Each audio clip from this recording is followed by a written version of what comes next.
तो last class में हमने टाइप्स ऑफ सॉल्ट पढ़ लिया था एंड टाइप्स ऑफ सॉल्ट भी किस तरह से डिसाइड करते हैं कि अरे यार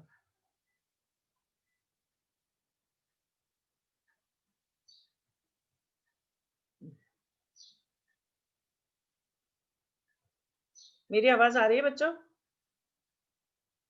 यस मैम। क्लियर है। तो ये तो नॉट रिस्पॉन्डिंग शो कर रहा है मुझे।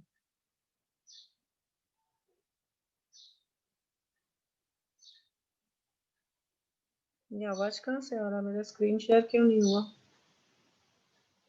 स्क्रीन पर कुछ दिखाई नहीं दे रहा ना आपको? No ma'am. एक मिनट आज कुछ प्रॉब्लम है। आया, done. Now types of salt हमने डिसाइड कर दिया कि acidic salt, basic salt and neutral salt कैसे कैसे होंगे। ठीक है। Why it is disconnected? मैंने ब्लूटूथ बंद किया था। हेलो, मेरा फोन का आवाज आ रहा है बेटा? Yes ma'am. नहीं, ये मेरा ब्लूटूथ का स्पीकर का आवाज गया। अभी मुझे एक मिनट, मुझे फिर से कनेक्ट करना पड़ेगा।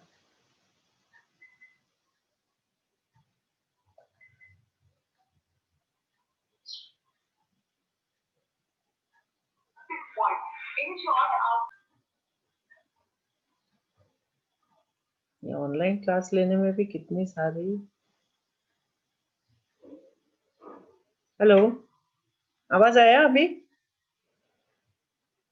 Yes ma'am. ये अभी भी इससे क्यों, लैपटॉप से क्यों आवाज आ रहा है? ब्लूटूथ से क्यों कनेक्ट नहीं हुआ? मैम शाम में क्लास लो ना। शाम में बेटा, अभी थोड़ा सा। No ma'am. क्योंकि ना कनेक्टेड तो है ये।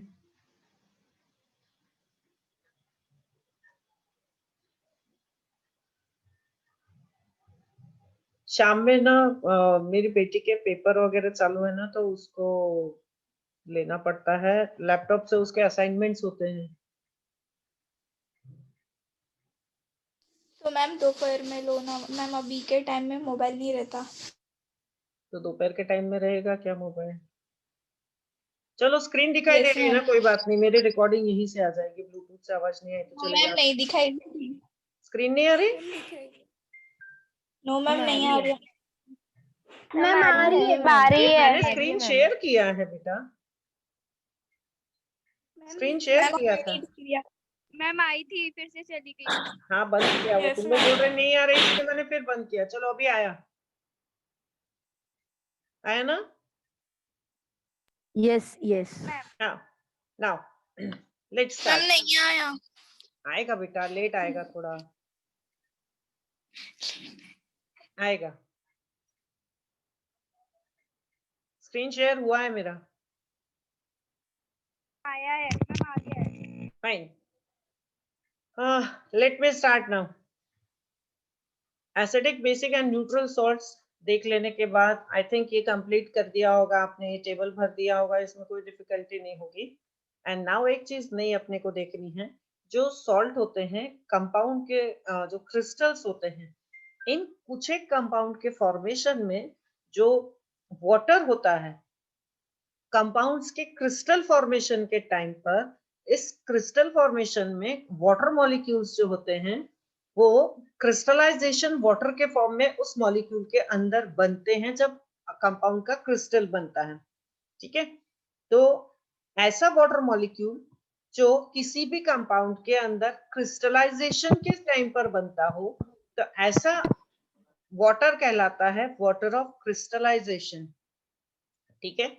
जैसा अगर अपने पास ब्लू कलर का कॉपर सल्फेट मिला है, ब्लू कलर का कॉपर सल्फेट जो होता है ना, जैसे नमक के बड़े बड़े क्यूब्स होते हैं, नमक के क्यूब्स देखे हो, डिगले वाला नमक देखा है आपने? तो उस नमक के बड़े क्यूब्स अगर आप देखो ना, तो उसमें आपने को क्रिस्टल्स दिखाई देते हैं नमक के। शुगर के क्रिस्टल देखो तो शुगर के क्रिस्टल्स दिखाई देते हैं हमको। उसी तरह से जो कॉपर सल्फेट होता है वो ब्लू कलर का होता है। ठीक है। इस ब्लू कलर के कॉपर सल्फेट के अंदर 5 वाटर मॉलिक्यूल क्रिस्टलाइन मॉलिक्यूल्स होते हैं, ठीक है। वाटर ऑफ क्रिस्टलाइजेशन उसके अंदर होता है 5 वाटर मॉलिक्यूल्स का। कॉपर सल्फेट के फॉर्मेशन में ये 5 वाटर मॉलिक्यूल की एडिंग होना उस कॉपर सल्फेट को ब्लू कलर दे देता है, ठीक है। और इस तरह से ब्लू कलर के कॉपर सल्फेट में 5 वाटर मॉलिक्यूल जो ऐड होते हैं अपने आप आते हैं, वो कहलाते हैं वाटर ऑफ क्रिस्टलाइजेशन। अगर ब्लू कॉपर सल्फेट को आप एक टेस्ट ट्यूब में लेके गर्म कर दो, तो गर्म करने से क्या होगा, जो क्रिस्टलाइजेशन का पानी है, जो मॉलिक्यूल के बनने के टाइम में वाटर उसके अंदर ऐड हुआ था, केमिकली ऐड नहीं हुआ था, क्रिस्टलाइजेशन क्रिस्टल फॉर्मेशन के टाइम में पानी ऐड हुआ था, वो मॉलिक्यूल्स वेपर बन के उड़ जाएंगे पानी के, एंड जो बाद में कॉपर सल्फेट बचा रहेगा, हालांकि ब्लू कलर का पानी उसके अंदर से इवेपोरेट हो गया क्रिस्टलाइजेशन वाटर, तो जो कॉपर सल्फेट गर्म करने के बाद बचेगा that will be of white colour, ठीक है। सो ये प्रूव करता है कि कुछ एक क्रिस्टल्स के, कुछ एक कंपाउंड के क्रिस्टल फॉर्मेशन में क्रिस्टलाइजेशन वाटर भी जो होता है ये ऐड होता है, ठीक है। ये देखो आपको यहाँ पर केमिकल इक्वेशन दिया हुआ है। देन ऐसा ब्लू कलर का कॉपर सल्फेट, जिसको ब्लू विट्रियोल भी बोलते हैं, ब्लू कलर कॉपर सल्फेट के अंदर कॉपर सल्फेट का फॉर्मूला इज CuSO4। डन। ये अपने को मालूम है कि कॉपर सल्फेट का फॉर्मूला जो है that is CuSO4, and CuSO4 के साथ अगर .5H2O लिखा हुआ है, डॉट के साथ लिखा हुआ है, दिख रहा है ना। सो दिस डॉट शोज कि यहाँ जितने भी वाटर मॉलिक्यूल हैं वो इसके क्रिस्टल के बनने में लगे हुए हैं, कॉपर सल्फेट के बनने में नहीं लगे, उसके मॉलिक्यूल के बनने में नहीं लगे हुए हैं। ऐसे बहुत सारे मॉलिक्यूल्स जब पास पास में आकर क्रिस्टल फॉर्म बन करते हैं, तो क्रिस्टल फॉर्मेशन में क्रिस्टलाइजेशन वाटर उसके अंदर ऐड हो जाता है। इसको हीट अप करो तो ये 5 वाटर मॉलिक्यूल्स इवेपोरेट होके चले जाते हैं, एंड बचा हुआ एनहाइड्रस बिना वाटर मॉलिक्यूल का कॉपर सल्फेट व्हाइट कलर का होता है, ठीक है। सो ब्लू विट्रियोल में जब आप उसको हीट करके वाटर इवेपोरेट कर देते हैं, तो वो जो वाटर निकलता है that is water called as water of crystallisation, ठीक है। सो ये इस तरह से ऐसे बहुत सारे कंपाउंड होते हैं जिनके फॉर्मेशन में क्रिस्टलाइजेशन वाटर साथ में होता है। तो आप बहुत सारे फॉर्मूलाज देखोगे, ठीक है। ये देखो यहाँ पर दिया हुआ है क्रिस्टलाइन फेरस सल्फेट जो होता है, ग्रीन विट्रियोल होता है, इसके अंदर आयरन सल्फेट के साथ 7 वाटर मॉलिक्यूल्स जो होते हैं ये क्रिस्टलाइजेशन वाटर मॉलिक्यूल होते हैं, ठीक है। वाटर ऑफ क्रिस्टलाइजेशन 7 मॉलिक्यूल्स होते हैं। वॉशिंग सोडा जो हम देखते हैं, ठीक है, ये जो वॉशिंग सोडा होता है सोडियम कार्बोनेट, इसके अंदर 10 वाटर मॉलिक्यूल्स होते हैं, water of crystallisation.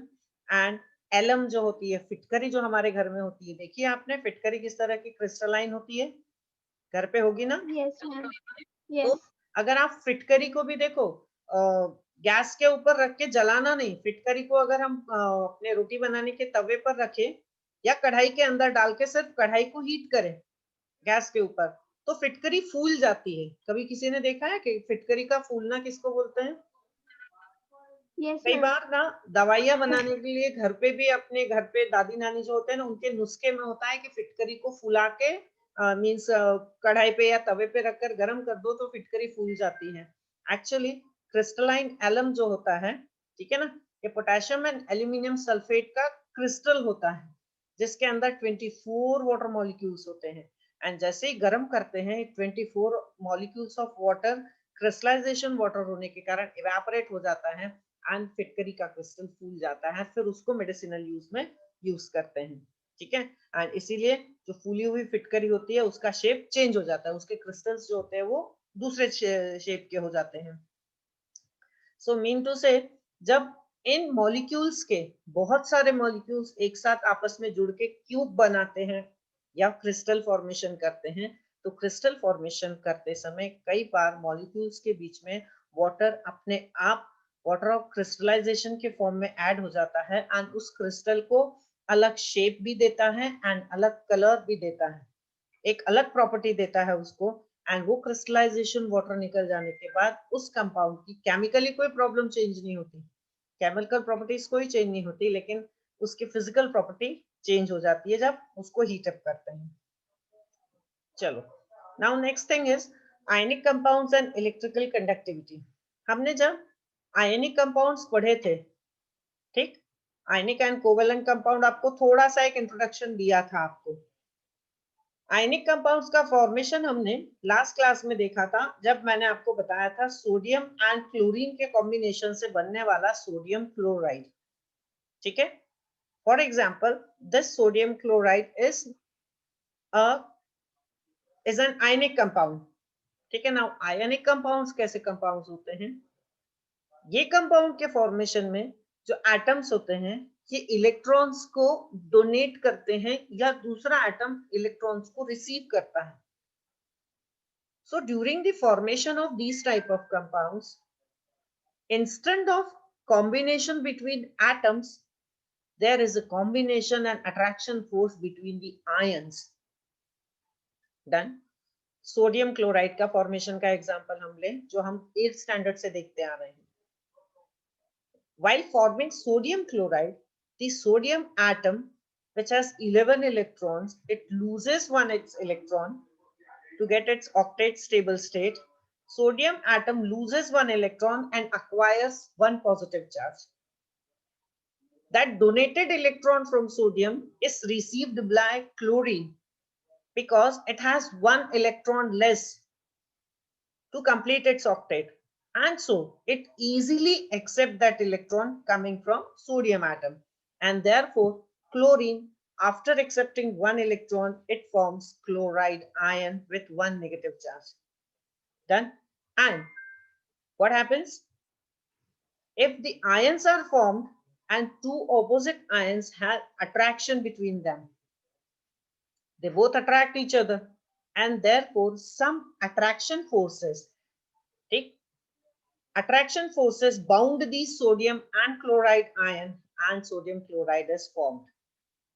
Therefore, these type of compounds are called as ionic compound because the bonding between these ions is called as ionic bond. Clear? And therefore, the compounds which has ionic bond in it is called as ionic compound. And ionic compounds जो होते हैं ये जब पानी में dissolve किए जाते हैं तो ये पानी में इजीली डिसॉल्व होते हैं, सॉल्युबल होते हैं, एंड सॉल्युबल होने के बाद, डिसॉल्व होने के बाद ये पानी के अंदर वापस से आयनिक फॉर्म में आ जाते हैं। ठीक है, एंड आयनिक फॉर्म में आने के कारण ऐसे सॉल्यूशंस, ऐसे कंपाउंड्स का एक्वस सॉल्यूशन कभी भी इलेक्ट्रिसिटी को भी कंडक्ट करता है।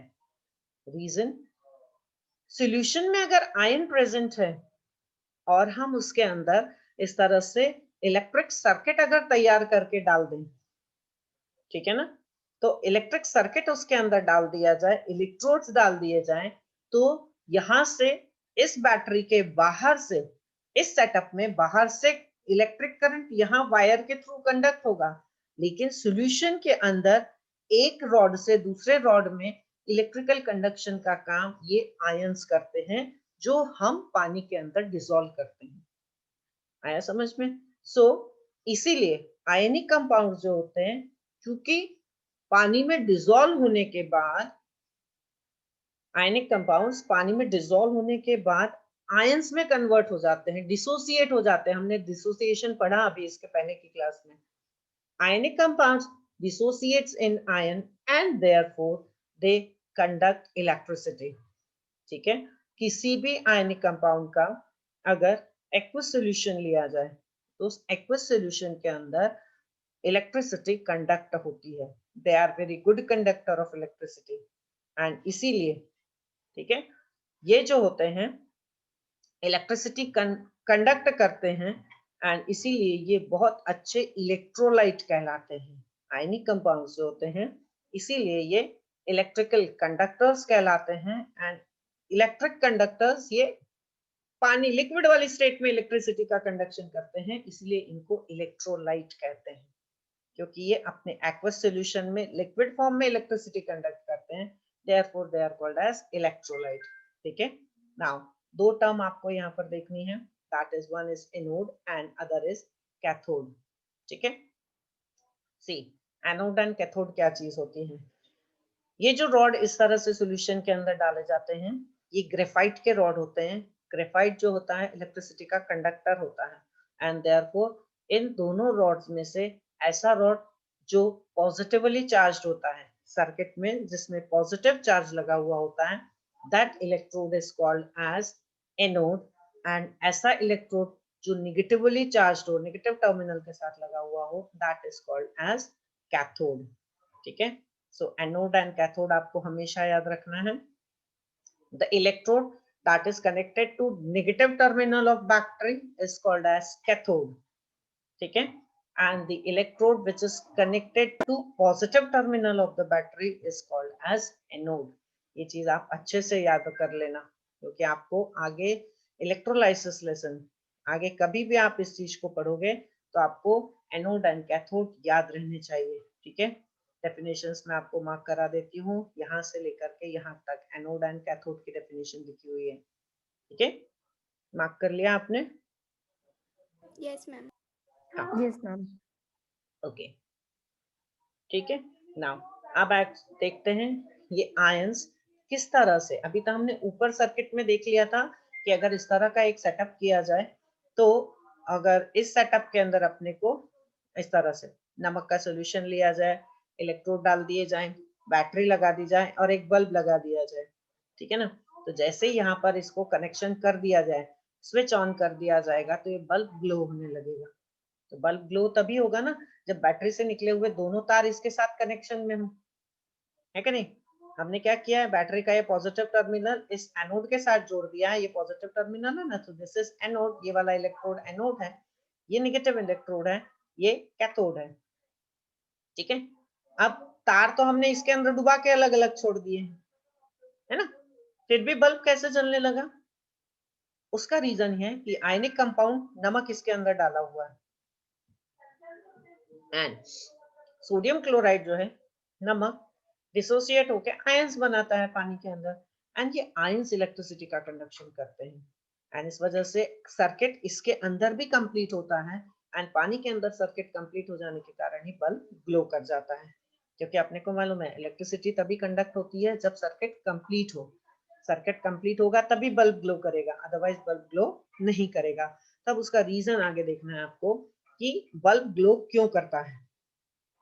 सी, जब आयन डिसोसिएट हो जाते हैं, एंड जैसे ही हम वहां से बैटरी का स्विच ऑन करते हैं, ठीक है, कंडक्टर का स्विच ऑन कर जैसे ही करते हैं, तो होता क्या है, बैटरी के पॉजिटिव टर्मिनल से करंट आना शुरू हो जाता है. ठीक है, कन्वेंशनली पॉजिटिव इलेक्ट्रोड से करंट आना शुरू होता है, तो होता क्या है, ये अंदर जो आयंस थे, पॉजिटिव एंड नेगेटिव आयंस, ये पॉजिटिव एंड नेगेटिव आयंस जो है ये ऑपोजिट इलेक्ट्रोड की तरफ अट्रैक्ट होना शुरू हो जाते हैं.